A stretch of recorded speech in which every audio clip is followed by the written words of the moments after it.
So this begs the second question for me. How can a person achieve genuine transformation?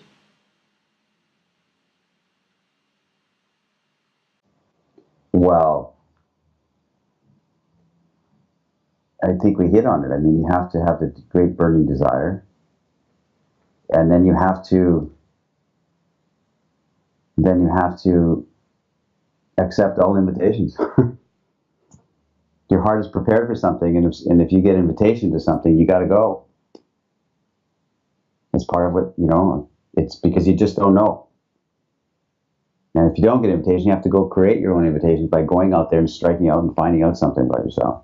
You don't need money. You just have to say, I just don't want this anymore. So transformation comes if your heart is prepared, and your heart's prepared by the anguish of your existence, by the futility, and it's the honest word, the futility of your existence. What does it?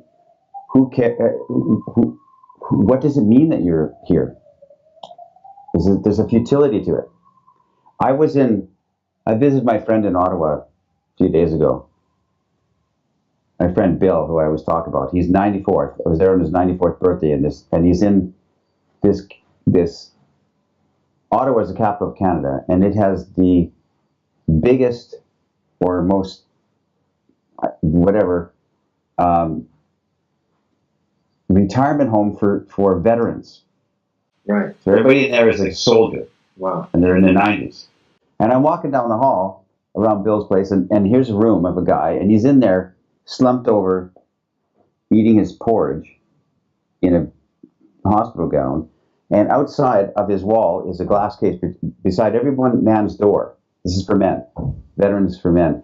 Beside every man's door was a glass case of his medals, his family, his young wife, his young pictures, his soldier, just a whole commemoration of his life. And there's a guy, right beside Bill's door, his door, and I'm looking at the guy, and he could barely move. And this guy flew 50 sorties over Germany. 50. Wow. And it had them all listed on this little 1945 document. It said 4 hours over Berlin, 3 hours over Frankfurt, and he had this whole commemorative thing. He was decorated with medals that were like crazy. And he's an old man sitting there by himself. Just the nurses coming in and scolding him.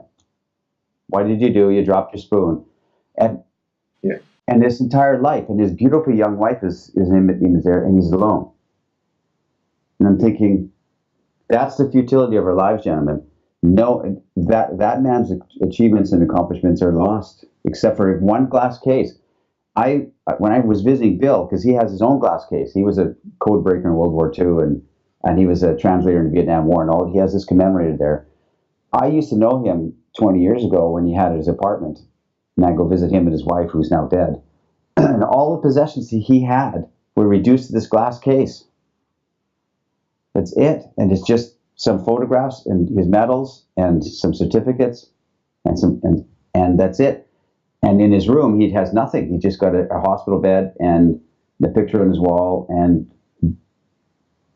his entire life is reduced to that glass case. So how does that impact you to see that? Well, it makes me realize the futility of everything we're trying. All of the things we're trying mean nothing. So if we're not heading towards some kind of transcendence above this existence, maybe to find some meaning, and maybe there is no meaning, but at least we're consciously choosing that there's no meaning because of our examination. Like the existentialists looked at it, these philosophers, and said there is no meaning to life, right? And Camus and stuff. So they said, so make your own meaning, make your own happiness out of it. And I don't know, it hits me that all of our strivings mean nothing. So why are we striving, doing this ridiculous job for a company we don't like and a boss we hate, and be in a relationship with someone who's not nice to us? Why are we doing it? It's futility. Vanity, vanity, all is vanity, saith the preacher. it's a bit of an uncomfortable message to sit in. Yeah. It's like a real existential anguish to imagine And if the exactly, entirety of our lives being reduced to a cabinet. When you were telling that story, what was going on in my mind, being very honest, was like, that's amazing. Like the guy's got all these badges in a cabinet outside of his door. Like that's yeah, that's an incredible array of achievements that he's yeah, got there that are on display. And that when people come to visit him, you know, he's not remembered as the guy who's dropping his spoon on the no, floor. You know, another kind of nameless man in a old people's retirement home. yeah. But he's got all this glory lying next to his door, and I'm sat there thinking, you know, you're saying it's kind of harrowing in a way that's all there is, and I'm like, Jesus, you know, he's achieved and seen so Well, much that's more true. than most people have. But what I'm saying, Jordan, he's got that. This man's got it in his heart. He did some things. That's true that most guys won't do. But that commemorated case is seen by him and the nurses. Like the visitors there are few and far between because everybody's, you know, their families are all disappeared around the world. And like I was talking to some of the nurses there, and some of those guys, you know, they're all these lives. They get visited once every 3 months, 2 months by somebody. You know. Anyway, I don't want to be dismal about this or downer about it, but it makes me realize that, you know, why are we spending one more day doing what we don't love? You know what? Why? Like the whole message is that life is short, and if we don't go and try and seek memories and greatness out there, I mean, that's what, you know, these guys created memories, right? But still, it's like everything gets reduced. All of your possessions and all this stuff, and guys are saving money for this and they want to buy that, so all of that goes away.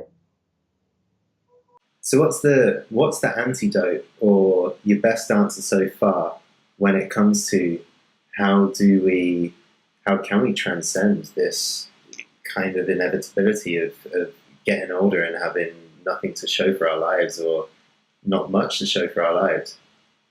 Well, I think the simplicity, like none of us are going to have much to show for our lives. I mean, 50 years after I'm gone, or say 20 years after I'm gone, who's going to remember me? Right? Think about it. I think about that all the time. I wrote about it in my book. It's like you look at a photograph from a young girl from 1910, and she's beautiful, smiling.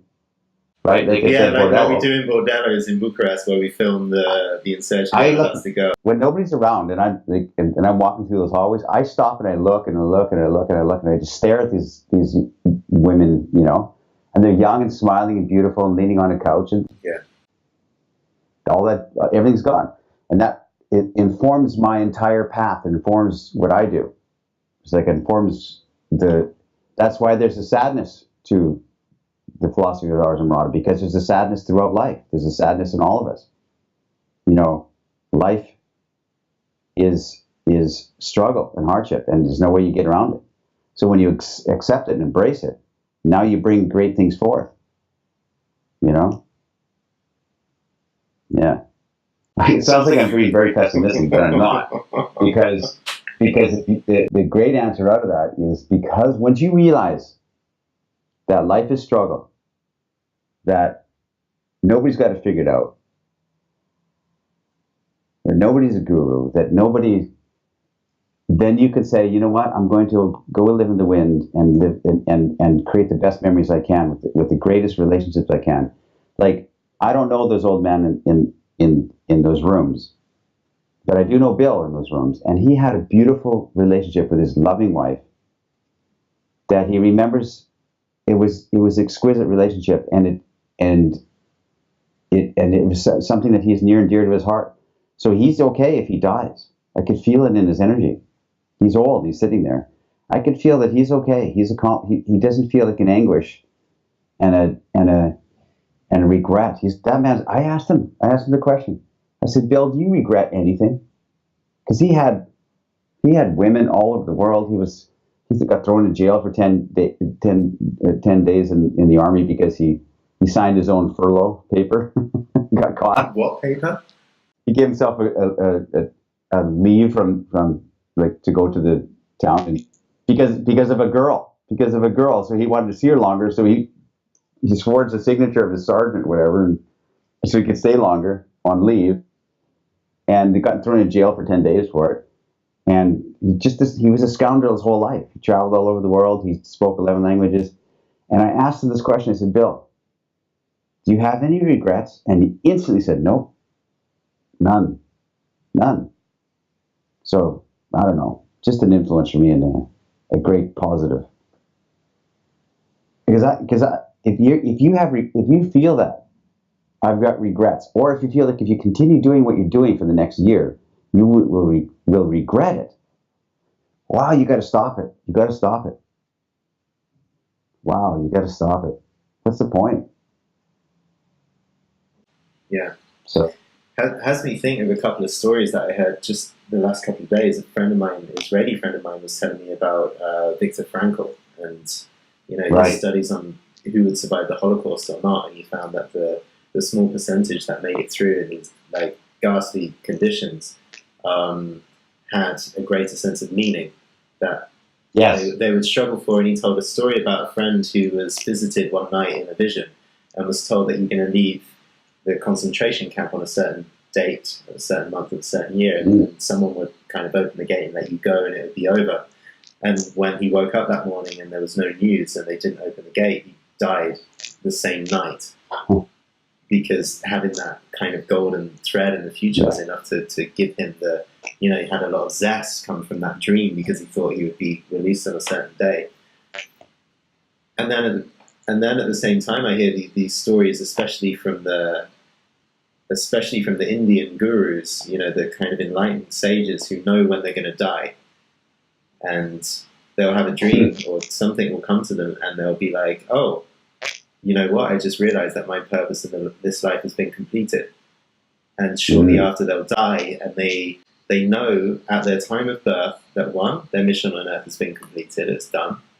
And two, they know exactly when they're going to die, so they can kind of breathe deep and enter into a beautiful state of mind. And when they transcend this life, they can dissolve into dust and don't have to be reborn one more time. There's all these stories of enlightened saints when they actually pass they die and they're cremated and the ashes actually turn to golden dust in the sky. I'm not quite sure how much of that is metaphoric, how much is real. But I think what I'm getting at here is, like, on the one hand, you've got in the concentration camp, just like to have that level of meaning is enough to actually give you life in the first place.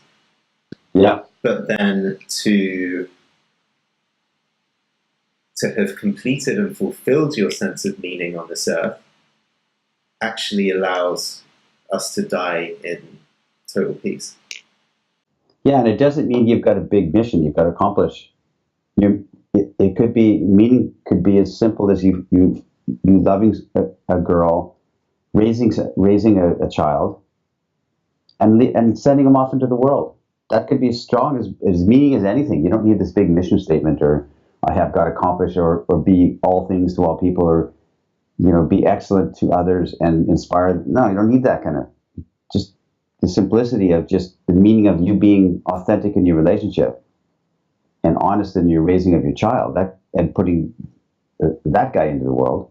That could be as strong as anything man has ever done.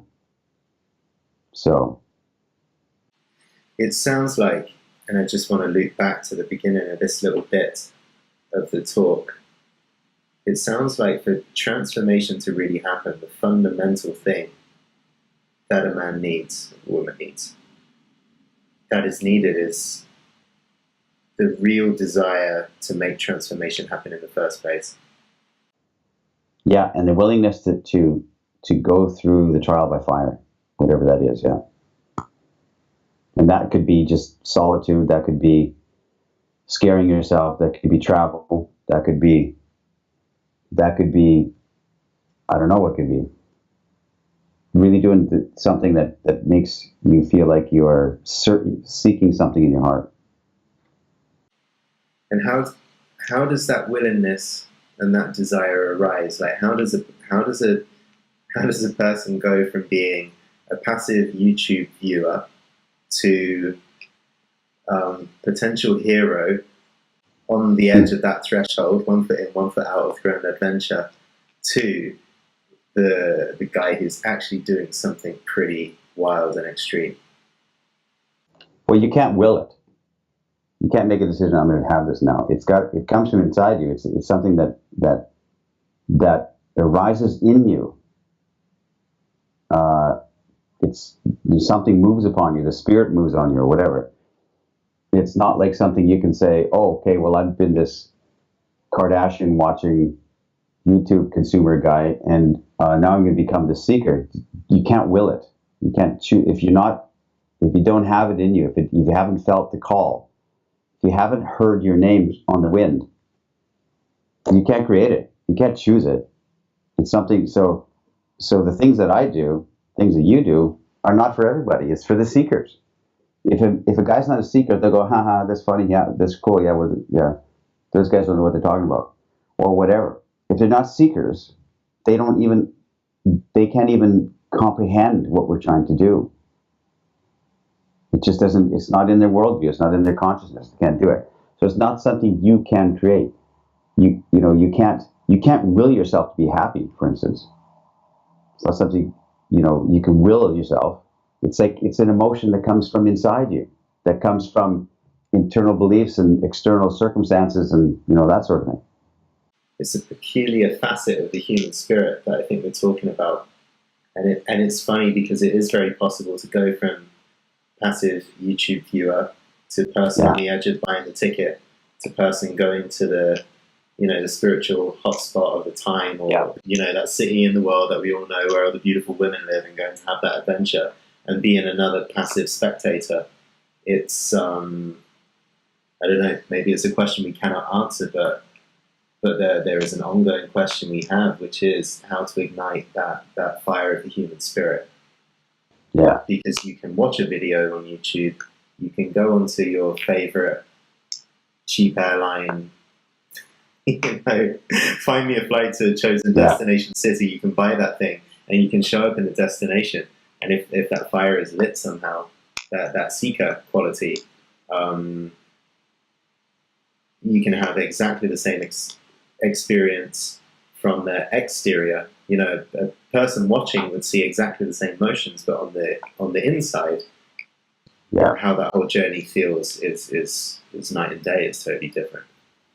Well, that fire will ignite in the breast of someone, whether they want it to or not. They can just be going through the motions, and then the relationship breaks up, and they're fundamentally heartbroken and destroyed, or they get stricken down with an illness, or something goes completely financially wrong for them. Now they're seeking, like, what was the point of all that? What did I gain from my relationship? How come it didn't work for me? What do I have to change in my life? Now they become soul seekers, and so crisis will make men really take stock of themselves. But the real thinkers are the ones that are taking stock of themselves every single day and say, wait a minute, wait. Does this really align with who I am? Alignment is what we're talking about. If any of the listeners have had that feeling, that the anguish of a birthday coming around, and you get that twinge in here, and everybody's clapping and celebrating, and you're not internally, you're kind of your sorrow, you're mourning because a year flew by, and all the things you planned to do, all your goals that you did last January, for instance, nothing materialized, and it's just another soul-sucking year, and you have that feeling, another birthday rolling around, and that anguish only exists and comes into your heart if you're not aligned. Doesn't mean you know where you're going, but if you're aligned with your for lack of a better word, your purpose. If you're in alignment, living in alignment, and you're not doing what you don't love, and you're heading towards whatever it is, no matter how confused you are, when you have that sense of alignment, you don't have that twinge of existential anxiety anymore. You don't have it. Birthday comes along and you're, yeah, well, hey, I'm still going. So if anybody's feeling that, who's listening to this, that, you think about you just in anguish, you're a seeker. You're just an automatic seeker, and you need to go find it. You need to go stop what you're doing and go find it. Yeah. Is it possible to have that real, true allure and mystique in the eyes of women if a man is not a seeker, or he hasn't kind of consciously gone through a moment of crisis that's really kind of woken him up? In my opinion, no. You can accumulate a bunch of money and you can have some bikini models that are hovering around you, but there's no real attraction to you, to your spirit, there's no desire to inspire you, to make you feel like the warrior that you are. There's none of that. It's just like, okay, what can I get from this guy? As soon as the money dries up, those bikini models are long gone. So you guys think they want that, but all the guys who have that, money and women around them for their money, they're spectacularly unfulfilled and unsatisfied, and feel very, very ashamed and lost because they know that it's only the money that's keeping those women there. So, no, you cannot be attractive. You cannot attract women that think about you all the time. Like, those bikini models are not thinking about that millionaire with his yacht when he's not around. They're thinking about, okay, they're thinking about the stuff they're going to buy. They're not thinking about him. They're not missing him at all. There you go. And if there's not a girl out there who's missing you when you're not around, there's something wrong with what you're doing.